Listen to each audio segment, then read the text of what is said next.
ဒီ supply chain ရ logistics မှာအဓိကသုံးထားတဲ့ international standard တွေနိုင်ငံတကာစံချိန်စံညွှန်းတွေအနေနဲ့ဘာတွေသုံးလဲဆိုရင်ဒီမှာပြထားသလို ISO 9001လို့ခေါ်တဲ့လုပ်ငန်းလည်ပတ်မှုဂိုဒေါင်နဲ့ဝယ်ယူရေးပိုင်းမှာအရေးတွေကိုညှိမှုရှိသေးတယ်နောက်ထပ် ISO 14001ဆိုတဲ့ environmental management လို့ခေါ်တဲ့ပတ်ဝန်းကျင်စီမံခန့်ခွဲမှု green logistics လို့ခေါ်တဲ့သဘာဝပတ်ဝန်းကျင်မှုထိန်းချုပ်ရေး Number 3 ISO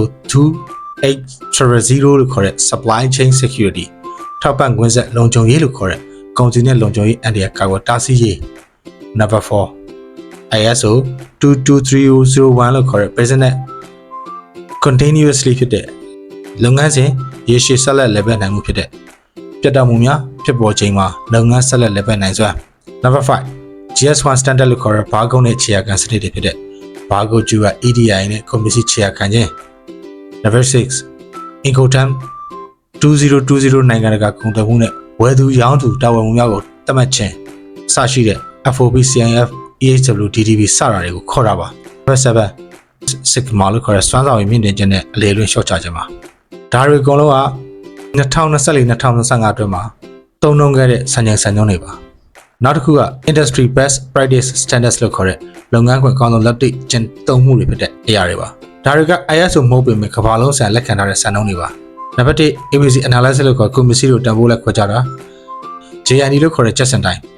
သူကဘာလဲဆိုလိုအပ်ချိန်မှာရောက်ရှိတော့စနစ် FIFO 54 LIFO ကွန်ပျူတာထုတ်ပေးတဲ့စနစ်တွေအဝရင်ဝင်ရင်ထွက်တတန်းကုန်ကနေရင်ထွက်နောက်ဝင်အရင်ထွက်ဆိုတဲ့ system တွေ FIRES လို့ခေါ်တဲ့ Ground Tension စနစ် KPI standard တွေစွမ်းဆောင်ရည်တန်းတဲ့နှုံထားတွေ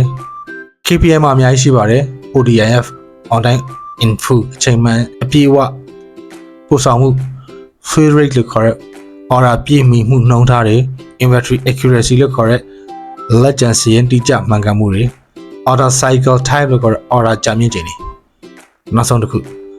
WMS TMS standard တွေဖြစ်တဲ့ကိုဒေါင်နဲ့တည်ယူပို့ဆောင်ရေးကစီမံခန့်ခွဲမှုတွေပါဟုတ်ပါပြီကျွန်တော်ဒီနေ့ပြောခဲ့တာတွေက2024-2025မှာ logistics and supply chain management ကသုံးခဲ့တဲ့အဓိက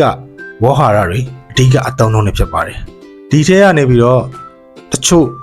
အရာတွေကကျွန်တော်တို့ရဲ့ channel မှာတင်ပြပေးပြီးသားဖြစ်ပါတယ်တချို့ဟာတွေလည်းနောက် view တွေမှာသူ့ရဲ့အပိုင်းလိုက်ကလေးတင်ပြပေးပါမယ်အားလုံးကိုကျေးဇူးတင်ပါတယ်နောက် view တွေမှာလည်းထပ်မံဆုံတွေ့ပါဦးမယ်ကျေးဇူးပါ